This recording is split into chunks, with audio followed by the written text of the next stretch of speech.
York Times, and I certainly find it now.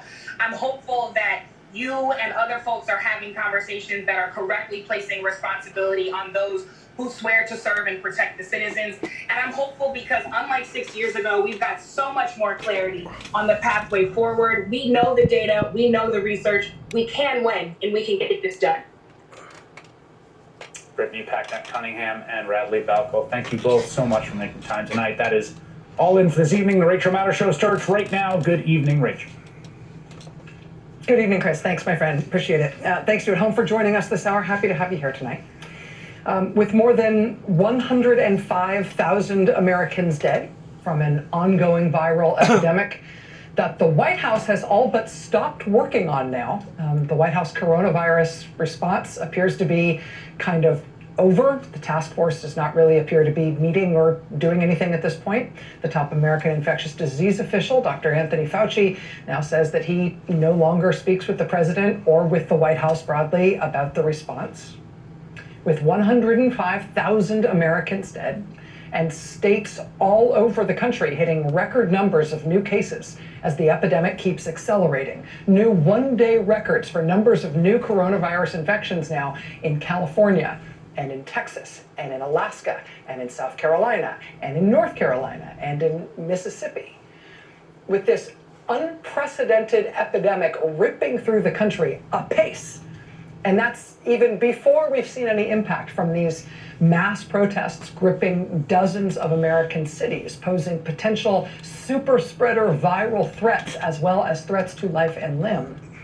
With over 105,000 Americans dead and 1.8 million Americans infected and still no vaccine and still no cure and still no treatment, and in many cases still no access to testing. With 105,000 Americans dead on his watch. With Black and brown Americans and the elderly disproportionately dying in this epidemic. With unemployment approaching levels not seen since the Great Depression. Today, the President of the United States announced plans to deploy the United States military domestically against the American people. And while these are depths that even the most doomsday predictions about the Trump presidency did not plumb, this Rubicon moment arrived tonight in the haphazard, slipshod way that has become familiar for most of the other previously unimaginable dark turns this country has taken since Mr. Trump has been president. That is to say, this thing happened, but it kind of wiggled out of him in a way that was both hard to follow and hard to describe in terms of being specific about what action the U.S. government just took and whether we do have reason to believe what the president has said about it. This started today, bizarrely, on a call that was supposed to be between Vice President Mike Pence and the nation's governors. But Vice President Mike Pence never got on the call. Instead, the president got on the call himself, surprised, and said, randomly, without explanation, that he was putting the chairman of the Joint Chiefs of Staff, putting the nation's top uniformed military official, quote, in charge. In charge of what? He didn't say. Nobody had any idea. And I know you think I'm being hyperbolic about what the president said. I am capable of hyperbole. In this case, I am not being hyperbolic. That's literally what the president said without any explanation whatsoever. I've just put him in charge. Got a number of people here that you'll be seeing a lot of. General Milley is here. He's head of Joint Chiefs of Staff, a fighter, a warrior, had a lot of victories and no losses. And he hates to see the way it's being handled in the various states, and I've just put him in charge. I've just put him in charge. You've just put him in charge of what? Of the states? He hates to see the way it's being handled in the various states. I've just put him in charge. Right? I know this is almost never a helpful construct anymore, but imagine for 1 second if any other president, let's say the previous president, had just left hanging out there on a conference call with the nation's governors that he had just put the chairman of the Joint Chiefs of Staff in charge. Imagine the reaction in this country if any other president just threw out there that he just put the military in charge in the country because he didn't like what was going on in the states. The president did that today on a call with the nation's governors. And we all just let that dangle out there all day because, okay, maybe he's just announced a military takeover of the United States. Maybe not. We can't tell. Well, who knows with this guy? On the same call, the president then announced that the Secretary of Defense was with him too, and this is how he announced the presence of the Secretary of Defense. We're strongly, and Secretary of Defense is here, we're strongly looking for arrests. You have to get much tougher. The Secretary of Defense is here, we're strongly looking for arrests. What does the Secretary of Defense do to help you get arrests? The head of the Pentagon gets you arrests. Yeah, we do have to get much tougher. Nobody knows what the president is talking about. But then he put his appointed Secretary of Defense, head of the Pentagon, Mark Esper, put him on the line with the governors, where Secretary Esper said the streets of this country are the battle space as far as the Pentagon is concerned now. I agree, we need to dominate the battle space. I think the sooner that you mass and dominate the battle space, the quicker this dissipates and we can get back to the right normal. Dominate the battle space. We need to dominate the battle space. That from Secretary of Defense, Trump appointee Mark Esper, earned this response from the former chairman of the Joint Chiefs, General Martin Dempsey, saying, quote, "America is not a battleground. Our fellow citizens are not the enemy. Be better." Bizarrely, the president today also told the nation's governors that he was going to activate, that was his word, activate Attorney General William Barr. He said he was going to activate him very strongly. Like Bill Barr is a gift card. You need to scratch a thing off to read his numbers and then sign him up on a website so you can cash him in. Or maybe he's a glow-in-the-dark object that needs to be charged up with exposure to a bright light. Right. We're going to act again. I know you think I'm like teasing and being hyperbolic here about the president saying he's going to very strongly activate the Attorney General, but that really is what he said. The Attorney General is here, right here, Bill Barr. And so we will activate Bill Barr and activate him very strongly. Right. We will activate him very strongly. He will be active. At least one person on this call between the president and the governors today told NBC News after the call was over that their impression of what went on in this call was, and I quote, that the president is losing it. But the president did then apparently issue an order to the U.S. Army to deploy an active duty battalion of U.S. troops to Washington, D.C.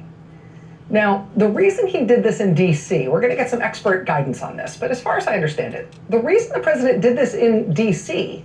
is specifically because D.C. isn't a state, so there's no governor there, and legally that means the Army can deploy active duty U.S. troops there without getting permission from any state's governor because there is no governor, because D.C. is not a state. The president couldn't do this just on his own say-so anywhere else in the continental United States, and so he picked D.C. to send an active duty battalion of U.S. soldiers from Fort Bragg in North Carolina, and they rolled into Washington, D.C. tonight on the president's orders. No way. Nobody signed off on it except the president himself. He apparently told his appointed Secretary of the Army to do this, and the Secretary of the Army did this, and so now we live in a different kind of country. The White House then announced that a statement would be made by the president at the White House at 6:15 p.m. Eastern Time. So all the eyeballs, all the cameras, all the reporting resources in D.C. turned toward the White House for 6:15 p.m. Eastern, because that's what time they said it would happen. Didn't happen. They stretched it out and said, oh, no, actually, we're going to do it at 6:30. Then they stretched it out a few minutes more before the president actually said or did anything. But it seems like that might have not just been an average amount of procrastination or lateness. It seems like that might have been at least part of the plot. At least it seemed that way looking in from the outside. Because while all those eyeballs were turned in the direction of the White House, waiting for this thing to start happening at the White House, they started full-on attacking the otherwise peaceful, steady state, not going anywhere protest that was across Pennsylvania Avenue from the White House at that very moment. So all of that attention was there. All of those cameras were there. All those reporters were there when they did this at Lafayette Park across the street from the White House, when they did this in the block surrounding the White House. This was a peaceful, static protest that they turned on in terms of charging at the protesters, in terms of shooting them with tear gas, and running them out of the area. So when the president did finally start speaking at the White House, a few minutes after they said that he would, at that time, you could hear the canisters of tear gas being shot at the protesters just beyond where all the cameras were gathered to hear the president speak. Oh my God. And what he announced in those remarks is that the U.S. military would be deployed against the American people domestically. In D.C. right away, and he threatened to do it nationwide. With a weird little intro. Why did he start it this way? The president said, "I'm mobilizing all federal and local resources to protect the rights of law-abiding Americans, including your Second Amendment rights. Therefore, the following measures are going into effect immediately. If a city or state refuses to take the actions necessary to defend the life and property of their residents, then I will deploy the U.S. military.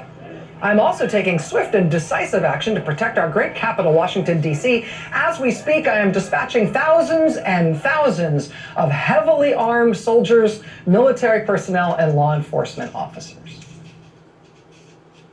Why did he start with, "I'm mobilizing resources to protect your Second Amendment rights"? I mean, the president is explicitly bragging on the fact that the active duty U.S. soldiers he's deploying in the United States are heavily armed. He calls them thousands and thousands of heavily armed soldiers. And in the same breath, he shouts out that he's looking out for your Second Amendment rights, which of course means that you can be armed too. Against the U.S. military? Why are you positing those two things at once?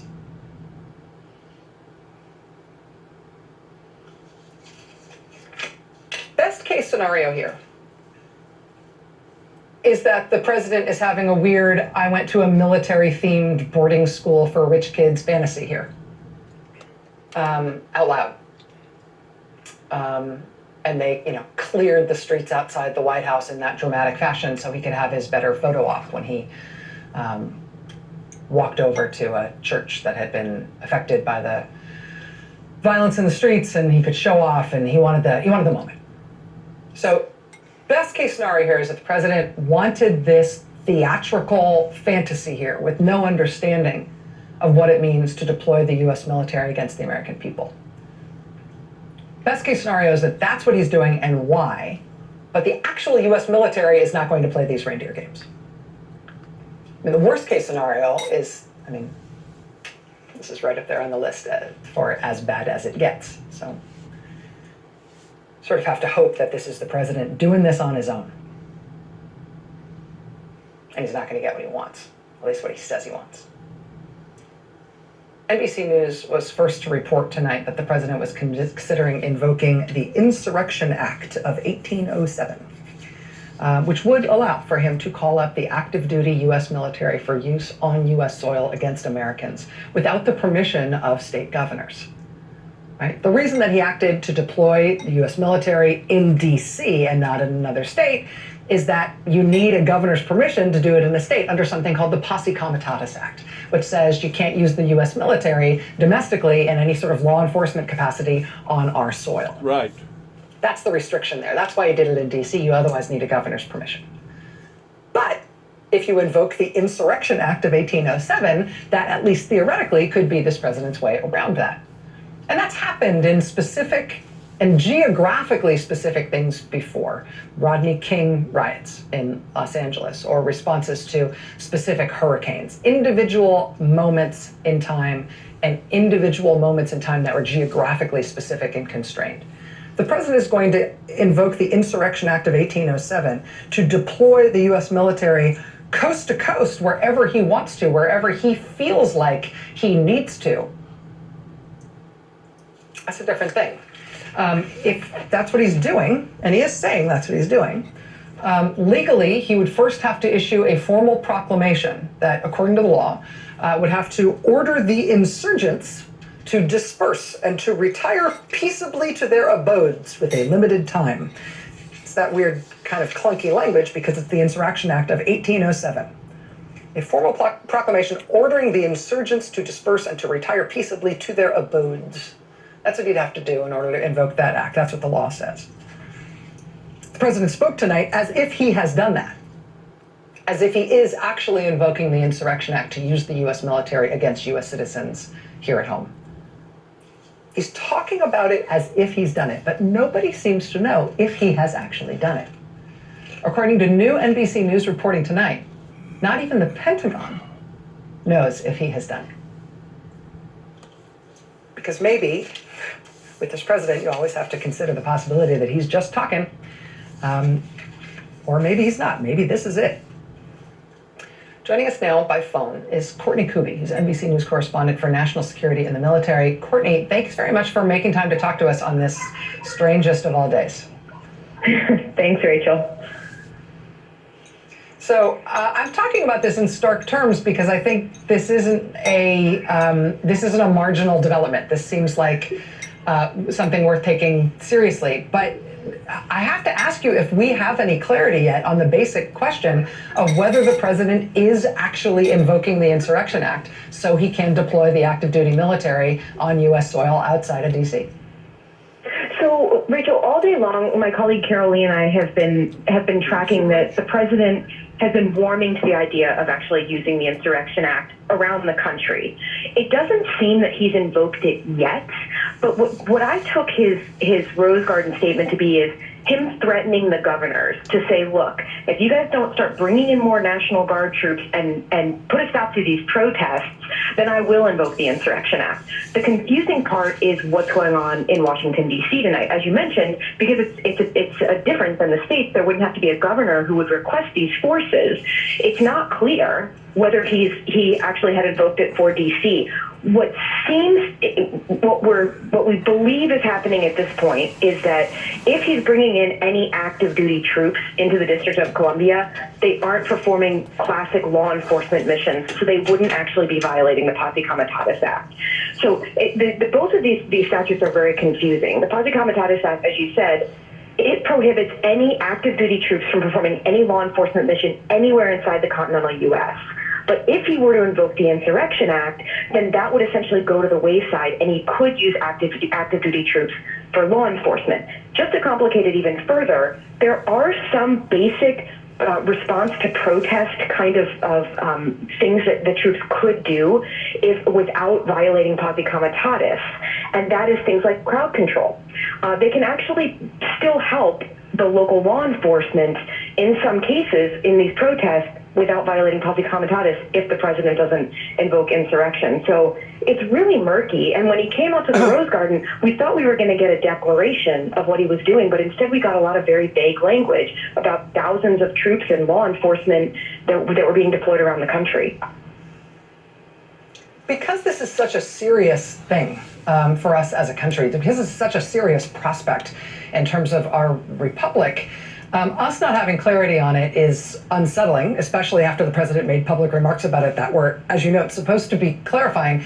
I'm even more unsettled by the fact that it seems that the Pentagon doesn't have clarity about this, that the Pentagon appears to not know what authority the president is planning to invoke, actively invoking right now, or intending to invoke at some point in the future after some threshold is crossed that we're not sure what it is. I mean, is it fair that the civilian leadership of the military doesn't know what's going on here?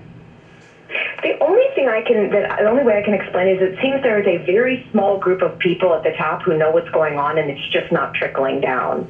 I mean, there were people over the weekend who were vehemently denying the idea that the Insurrection Act was even on the table 48 hours ago. And now, we're all expecting the president to invoke it in the next hours or day. So part of it is the situation is evolving so rapidly. I think the protests in D.C. really were a game changer for the White House and for Pentagon officials who I spoke with. Seeing monuments defaced and the St. John's Church, this historic church across from the White House, being burned and graffiti on its walls. That changed the calculus a bit, and the officials who we spoke with, Carol Lee and I spoke with today, said that was something that really changed the president's thinking on this, and it pushed this to the next level of response. But the question remains, what is there an active duty component? We know there's several groups of military police around the country who actually stand all the time on a 24-hour watch, and they're waiting to be called up, and they have to respond within 24 hours to civil issues. It's called defense support to civil authorities. Several of those units, military police units, were put on 4-hour deployment orders. So one of those could easily be notified, and one of them's down in Fort Bragg. That's the one that we're told would be the most likely to respond here to D.C. They could be up here in a matter of hours to help if needed. So it's such a fast, rapidly evolving situation, specifically here in D.C. We just don't have a lot of clarity on what's going on. Remarkable. The lack of clarity itself is a really important part of this story. Courtney Kuby, NBC News correspondent for national security and the military. Courtney, thank you. And if clarity emerges over the course of this hour, we'll get you back on the air to tell our audience about it. Thank you. Thanks. I want to bring into the conversation now somebody I'm honored to have with us tonight, Jay Johnson. He's the former general counsel of the Defense Department. That means he was the former top lawyer at the Pentagon. He also, of course, was Secretary of Homeland Security. You don't know under what's President going Obama. on. Secretary Johnson, it is nice to see you, sir. Thank you for joining us tonight on short notice. Rachel, nice to be back on your show. It's been a while. It has been a while. I hope that your life has been peaceful and apolitical, as at least as much as you want it to be. But the reason that I wanted to call you tonight, sir, is because I feel like you have pretty unique experience, having been both Homeland Security Secretary and the Pentagon's top lawyer, in terms of thinking about this sort of Rubicon the president may be crossing tonight. I just want to ask your reaction to what you've learned tonight, and I want to give you a chance to correct me if I've said anything that strikes you as wrong. Where do I start? First, small point. When the president says he's putting General Milley in charge, I'm sure that was a head turn for General Milley. General Milley is the chairman of the Joint Chiefs of Staff. He is, by law, the principal legal advisor to the president and the National Security Council. General Milley, with all due respect, is not in charge of anything except the joint staff bureaucracy on the second floor of the Pentagon and a few other things like the National Defense University. So, small point. Aside from that, as you pointed out, there is the Posse Comitatus Act of 1878, which generally forbids the active duty military to engage in direct domestic law enforcement. It's one of the things that makes our country great. It's an American value. It's one of the reasons why we have so much respect for our U.S. military today, because we keep them cabined in that way. The Insurrection Act of 1807, which some lawyer pulled out of the closet, has been amended over time, over the years, and it's cobbled together in various different places.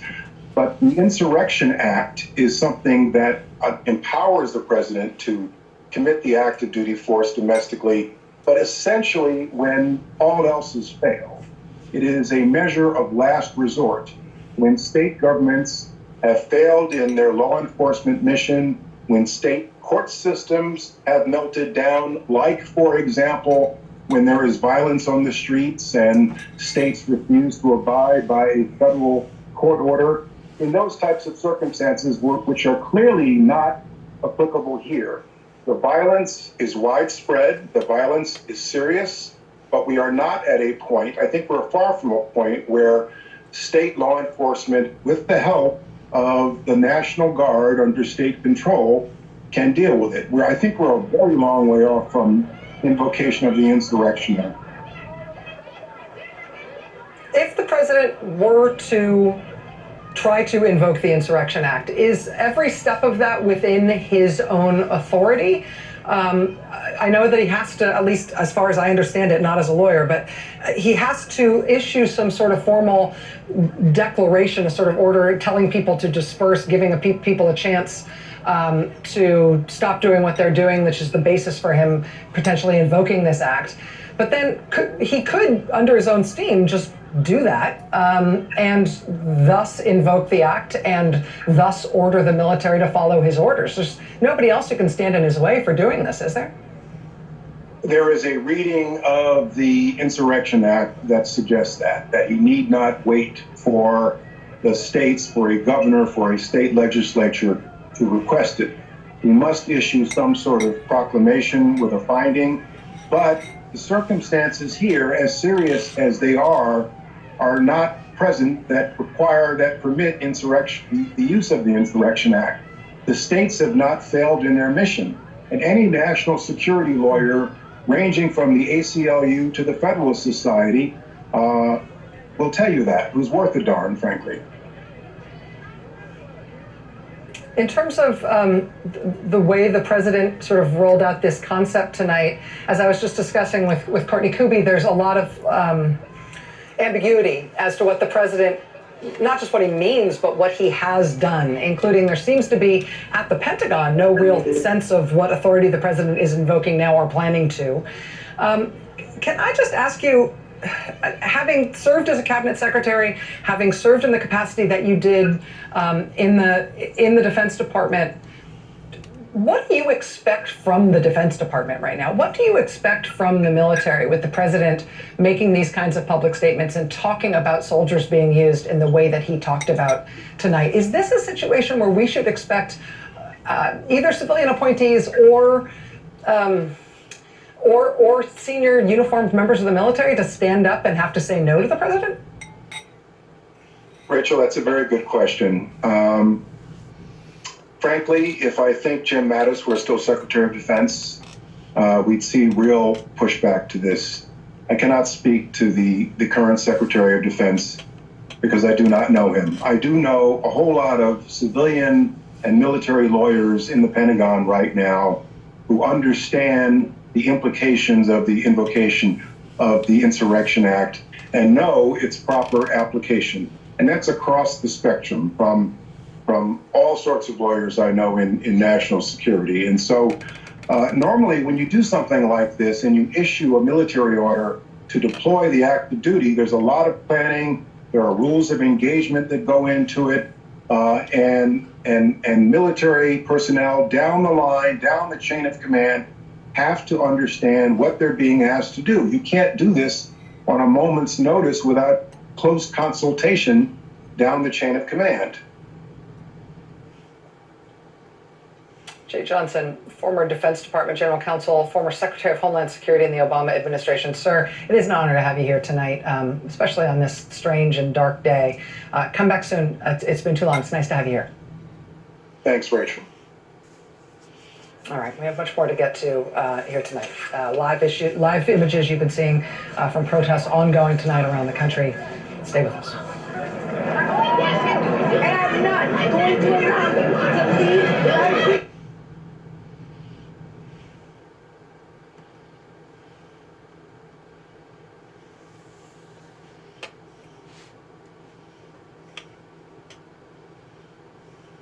All afternoon today, and the officer's knee on his neck. Just across the river from Minneapolis and Minneapolis' sister city of St. Paul, this was the scene all afternoon today and into tonight at the Minnesota State Capitol building. Thousands and thousands and thousands of peaceful protesters covering the Capitol grounds. That's one snapshot of Minnesota's capital city today. Here's another from the Minneapolis Star-Tribune. Man, that's a beautiful building. Look at the architectural designs of that thing.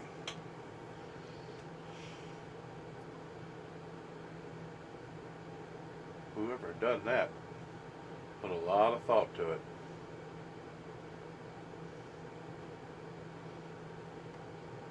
That is a beautiful building. Wow. Here's another from the Minneapolis Star-Tribune tonight. Quote, the county board declared a month-long state of emergency Monday after the civil unrest, looting, and arson following the death of George Floyd. The declaration from the Ramsey County Board overlaps the county's other ongoing state of emergency for the COVID-19 pandemic response. Ramsey County manager told commissioners the community is facing the biggest health crisis since the flu pandemic of 1918, the largest economic crisis since the Great Depression of 1929, and greatest social unrest since the late 1960s. All at once, all together, and no way through any of them except through them all. Joining us now is the mayor of St. Paul, Minnesota, Melvin Carter. Mr. Mayor, thank you so much for your time tonight. Thank you for coming back. Thank you for having me on. I really appreciate it. So give us an update on how things are in your city. I know, for example, that your curfew in St. Paul goes into effect in less than 2 hours tonight. How do you perceive things to be in your city tonight? What are you expecting tonight? You know, Rachel, thank you so much for having me on, and I appreciate the question. We have spent the last couple of days engaging our residents, engaging faith leaders, engaging business owners, and what we have found is an incredible sense of continuing rage, of continuing anger, of continuing just unwillingness to accept the death of George Floyd and the death of African-American men at the hands of law enforcement. We've made a strong call for peace with the caveat that it should not be mistaken for patience, that we're going to stay impatient, that we're going to keep on pushing, we're going to keep all of this energy, and we're going to keep on fighting to change all of those systemic factors which have resulted in us seeing so many African-American men turn into hashtags. I spent today out at peaceful protests. I spent the afternoon with a couple thousand other Minnesotans sitting in the street in front of the governor's residence. I then went over to 38th in Chicago and Minneapolis, where Mr. Floyd was killed, where, there's a lot of stories about what's going on in Minnesota, but it's not told enough. Exactly what you just described, peaceful protests. There's free food out there. There's free water out there. There's a band. There's sidewalk art. There's a card that Minnesotans are signing to Mr. Floyd. There's a beautiful spirit of peaceful resistance, but there is absolutely no patience with this to continue in our state. Both you and Minnesota's governor have made some comments over the past few days about the elements within these protests that have driven them from peaceful protests, from peaceful expressions of anger and impatience, as you put it, into more violent acts, into things like arson and looting and violence and violent confrontation. You've talked about it essentially being external elements that blame should be assigned to which blame should be assigned for those aspects of the protest. I want to know if your perception of that has changed over the past 2 days, and if that's still what you think is the greatest risk in terms of things curdling and things going from peaceful to violent overnight. You know, Rachel, that's a very good point. And, I like to point out there's sort of two completely different things happening. There's those peaceful protests, those legitimate protests of people who are just driven by a sense of justice and fairness, people who want to just secure the good, the health, the economic and physical well-being of our communities. I contend that those goals cannot be achieved by burning down our neighborhood stores, our neighborhood restaurants, our neighborhood pharmacies, our neighborhood local businesses. And so there's a second group of folks who have been out and about in Minnesota over the past week, who are driven by a desire to break windows and start fires and destroy our communities. And the purpose of the curfew that you mentioned earlier is to sort of separate the two so our law enforcement professionals can have room to work. They're doing a fantastic job. I'll tell you what, I don't know where those folks who are trying to incite us to violence, incite us to destroy our own communities, I don't know where they sleep at night. But I'll tell you, if that's the way you look at my community, I see you as an outsider. I'm going to weigh in real quick. I had a pretty long, lengthy conversation this morning with Lieutenant Burns in Oklahoma City, Oklahoma. I speak to so many people, sometimes I get them mixed up. But we come to the conclusion that the reason why that this has basically just exploded overnight, and the intensity of all this throughout the countryside, is based around the computer, the internet age that we're now presently living in, to the point that everybody basically knows what everybody's thinking and doing and where everybody is. In one way, it's brought us all together, but in another way, it's also being used as a tool or weaponized to bring anarchy to the people. To even remotely think of the ideal of the president bringing in federal troops absolutely brings it makes me shudder of the ideal of thinking that this is going to that next level of bringing in federal troops. The Kamikaze Act was put there so that we would not live under tyranny in regard to a dictator. And to think that we have a president that's already looking towards doing this is only adding insult to misery as far as I am concerned, because it's not on or nowhere even near the level of having to bring in federal troops.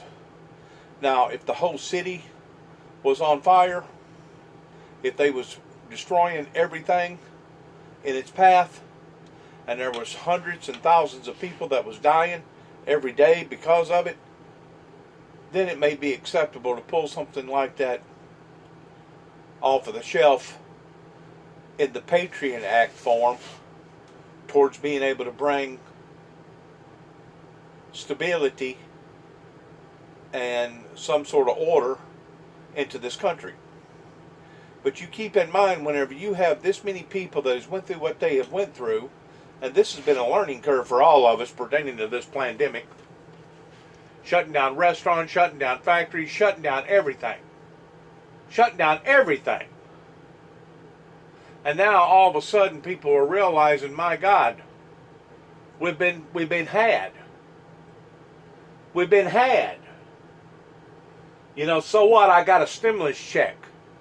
I'm still a month or 2 months behind on my rent or my note. I'm still a month or two behind on my vehicle.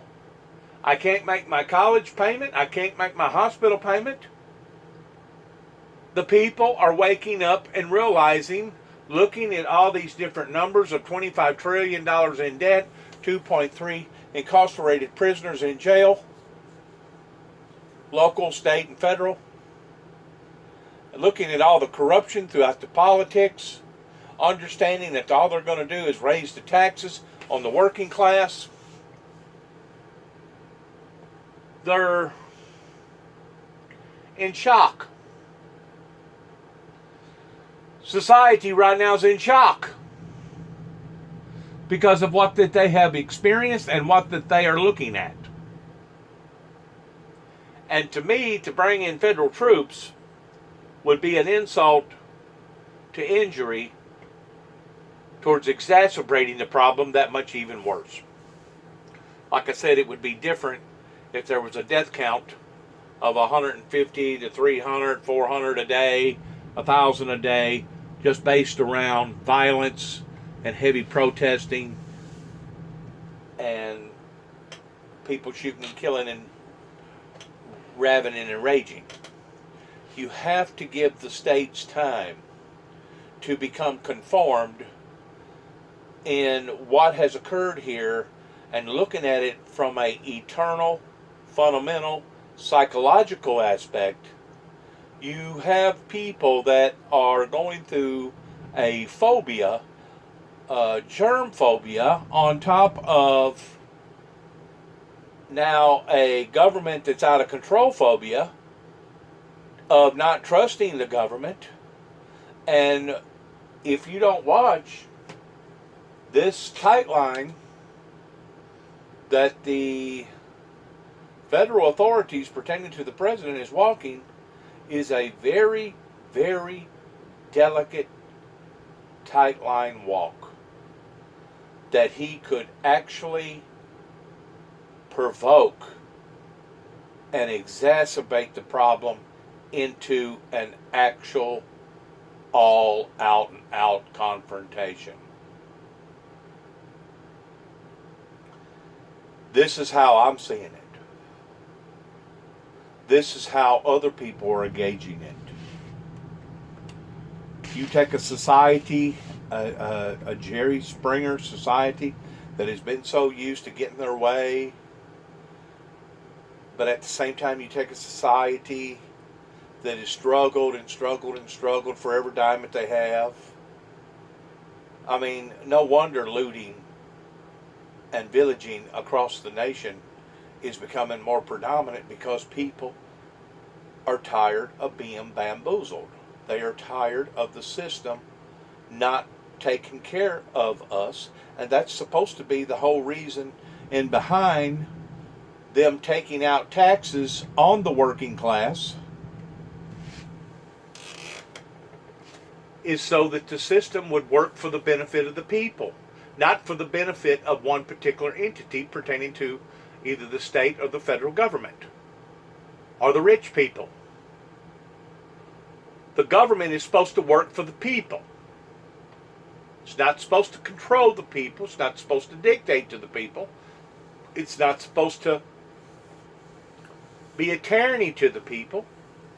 And I'm sure that if Donald Trump does this, people like in China and other communist-controlled countries in South America, as well as Russia, will probably look at this and say, so now we got the pot calling the kettle black towards using this type of aggression or this type of tyranny on its own people here in America.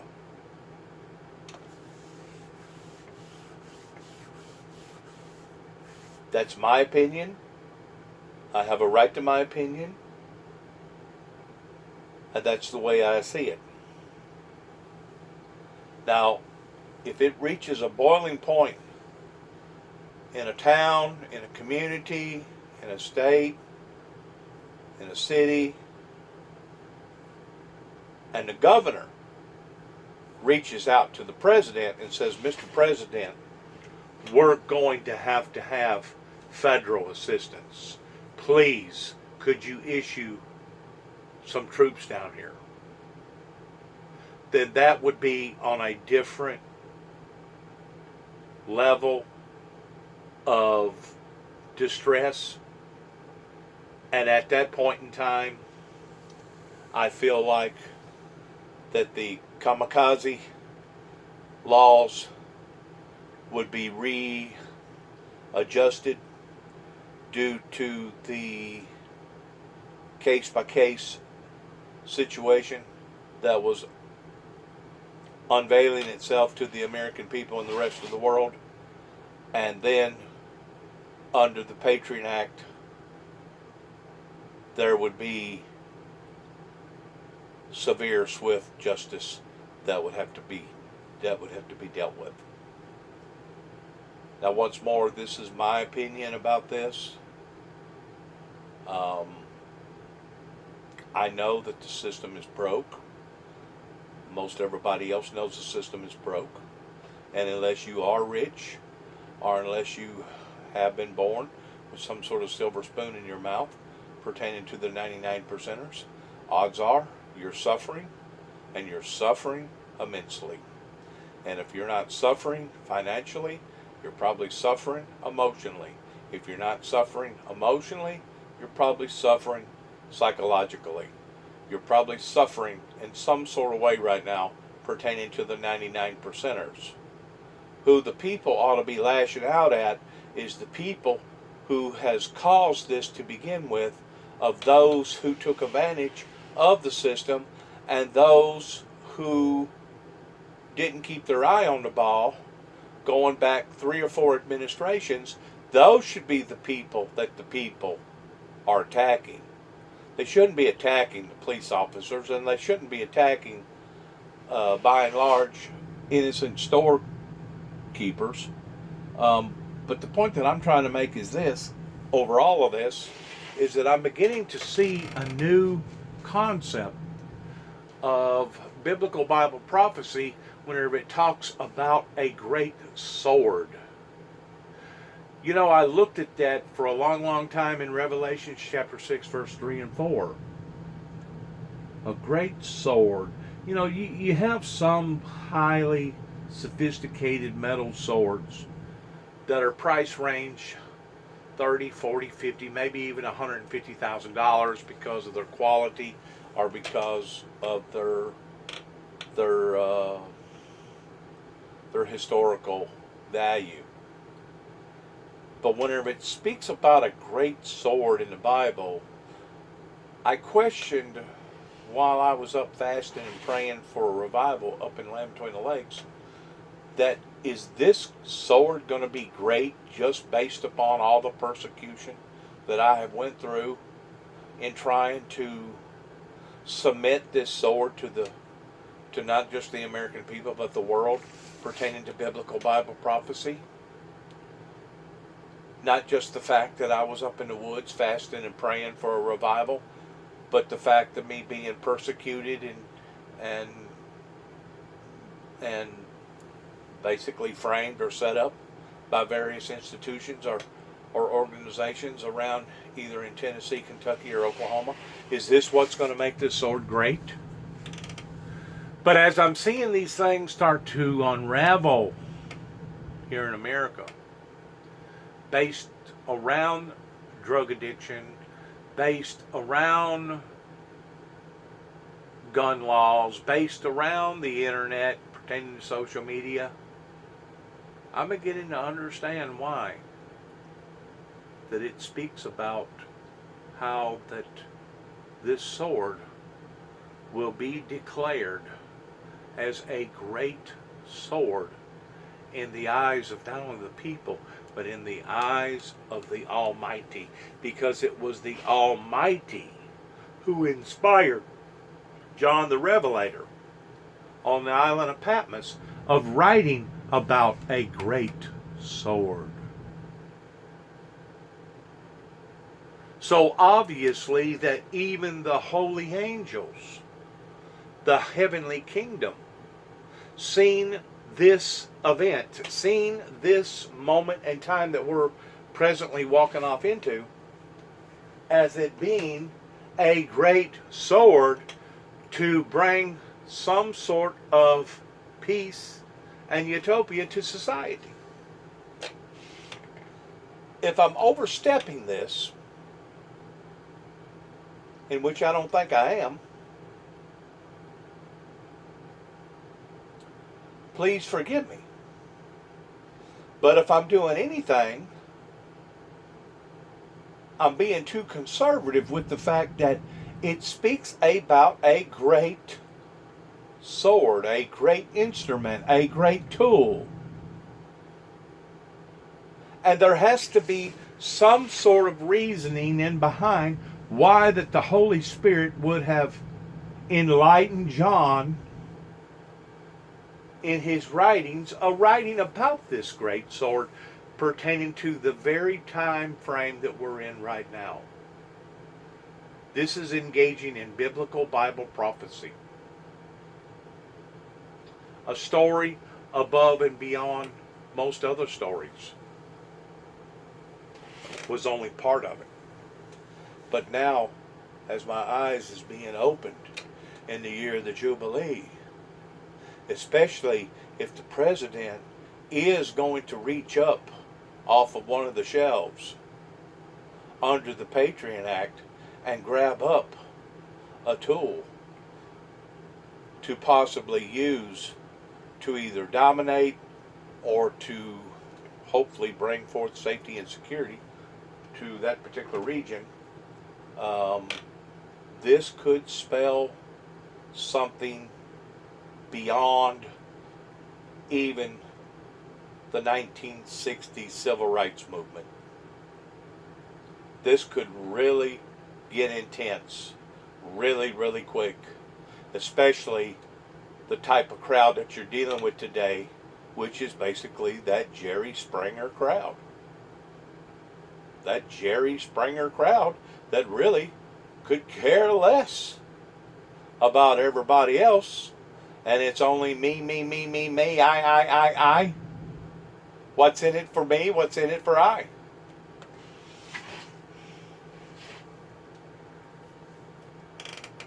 The point that I'm trying to make is this. What I'm hearing tonight and what I'm seeing and what I'm feeling is not a good thing. I pray to God that God will protect His gracious people here upon to not only this land, but His people all over the planet.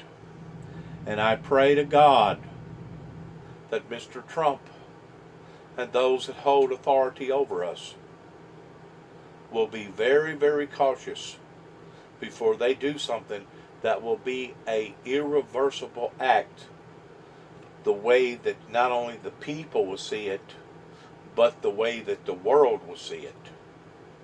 So I just pray to God, whenever you get to talking about bringing in big brother pertaining to the Pentagon against its own citizens, I just pray to God that they have really, really thought this out, of the ramification and the consequences that could escalate on account of that. Whenever you corner somebody up and they get to thinking that you're trying to harm them or hurt them by violating their rights pertaining to the Constitution, you will see some people get really, really ugly really, really quick.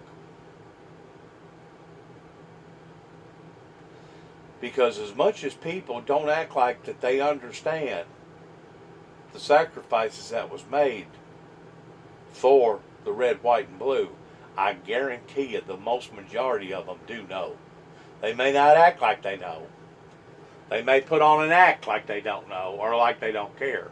But whenever push comes to shove, they will stand and fight for their liberty, if that's what it takes to verify that they are free, moral agents that really don't have nothing to do with religion. It's just got to do with a human being that's living in a country that has sacrificed so much for in regards towards their own independence. And whenever they feel threatened that this independence is going to be taken from them, I promise you, they will stand up and they will be willing to sacrifice even their very own lives for, if necessary. Don't underestimate the Jerry Springer crowd. The Jerry Springer crowd may act crazy, and some of them really are, but deep down inside, they know where our patriotism come from, and they know what type of sacrifices that it took to get us to where we are right now. So if you start to impose up onto these people's rights by bringing in the big brother towards federal authorities coming in, we're talking missiles, we're talking tanks, we're talking jets, we're talking bloodshed. If that starts being deployed upon to the American people, this could turn out to be one of the darkest, deepest, longest, horriblest events that the American people has ever witnessed in the history of this great nation. That would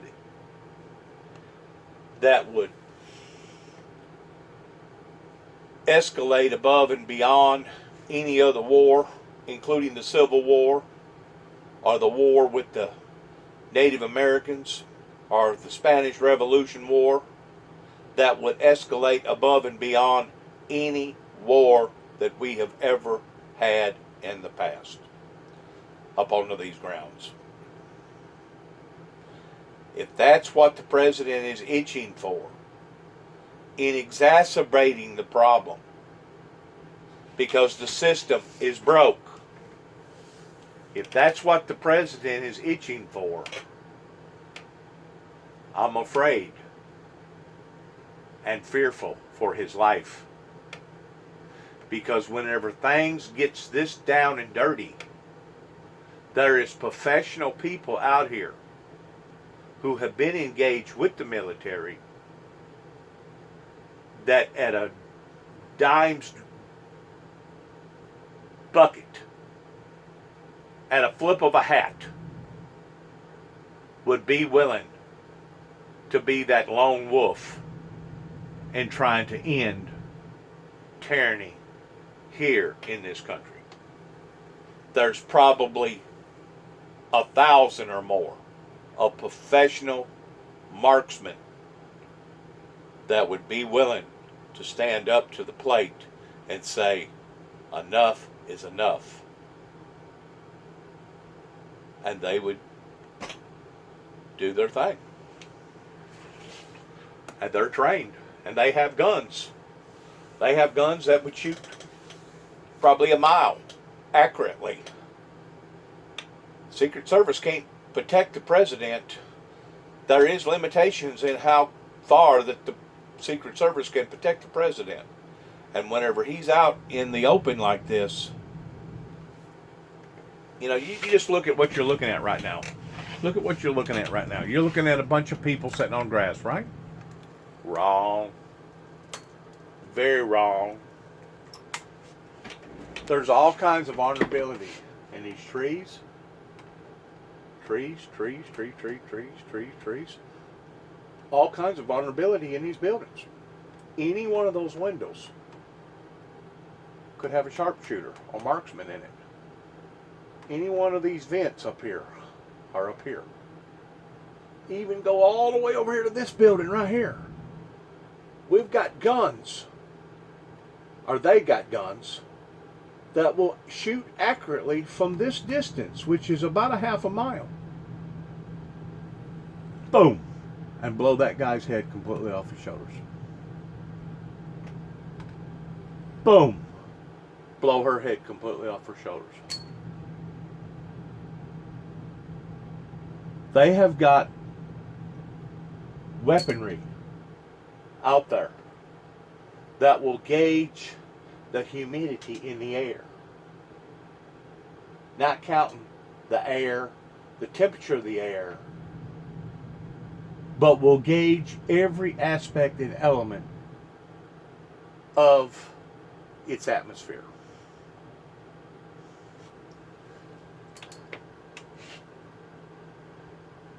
For a marksman, this shot right here, he could almost pull that off with a hand pistol.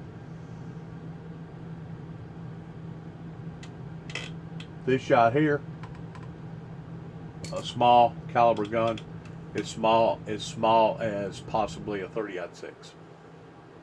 Possibly. May take something a little bigger. Of course, down here at this building, you'd have to use the best of the best. But they got them. And I'm talking about open citizens here walking openly. They've got them. And they would be willing to use them if they feel like that this government has gone bananas towards turning it into a banana republic. And don't think that they wouldn't be willing to do that under these dire circumstances. So I just pray to God that if the president does decide to do this, his open life is over. Towards him being exposed out in the general public and having these rallies and doing some of the things that he does out in the open.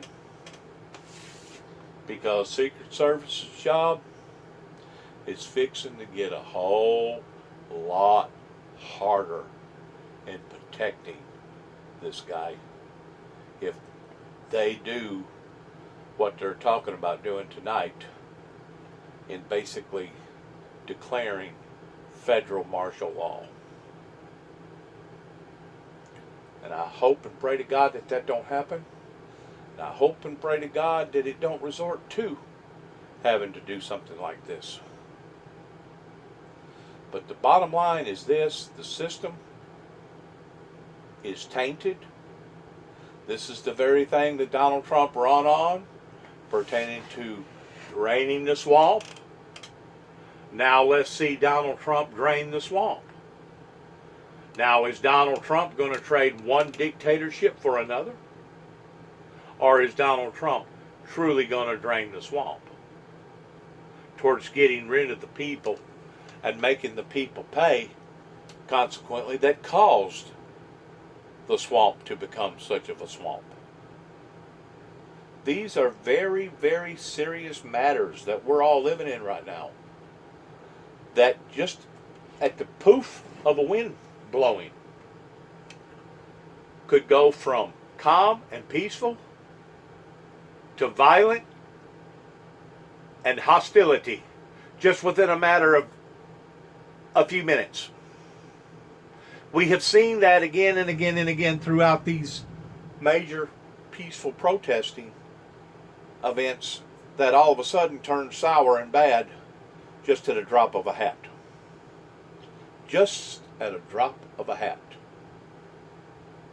So if people are already this edgy, if they're already this close to the edge because of the pandemic, and because they have awakened to the corruption, if the people are already this edgy towards realizing that we have been bamboozled as a society,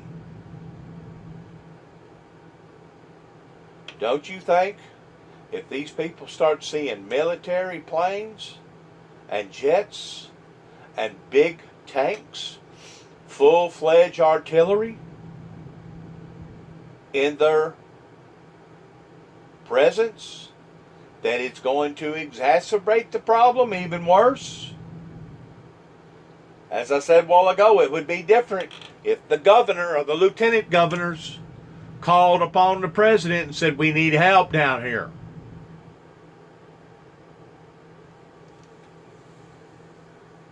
Tonight, in which he's threatening to deploy active duty, in his words, heavily armed U.S. troops around the country. At his own say-so, he's threatening to invoke the kind of federal authority that would make it his, would give him the power to do that, even if governors objected and didn't want those federally deployed U.S. active duty troops. What do you think about the prospect of having active duty U.S. soldiers heavily armed in the streets of St. Paul?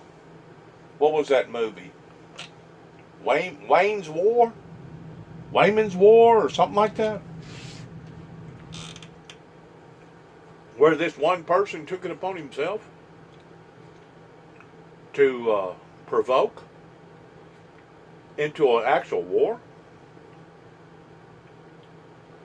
People would start calling this the Trump War. Trump's war. This wouldn't be the Kovo War. It wouldn't be the coronavirus war. It wouldn't be the Red China War. It wouldn't be the Middle East War. It wouldn't be the Russian War. It'd be the Donald Trump War.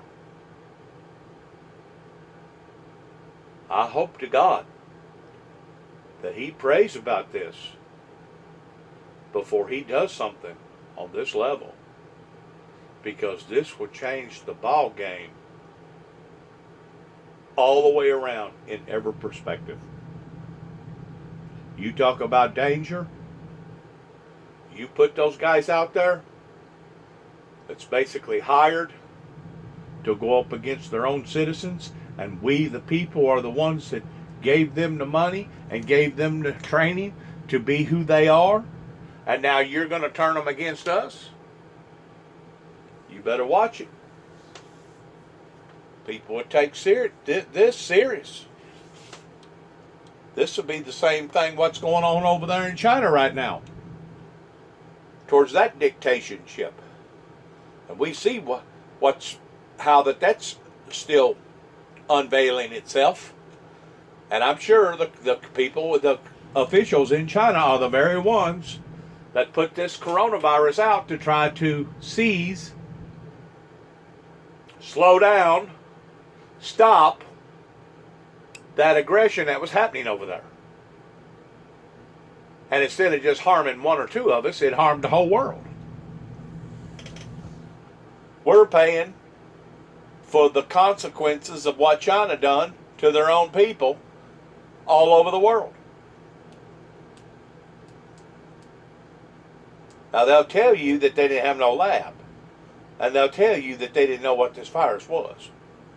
But we know for a fact that everybody knew what the COVID-19 let me back up. We knew what the coronavirus was going back 8, 10, 12 years ago. Rachel, I will tell you, even by this administration's shockingly low standards, that threat to say to governors they have to, quote, dominate the American people, and unless they dominate our cities and our states, the federal government was never designed, was never instituted to dominate American people. That is the closest thing to a declaration of war on our American people that I've heard in my lifetime. I will tell you this. I have been on the phone today with my governor, Governor Tim Walz, who in 2008. It's horrifying. It's absolutely horrifying.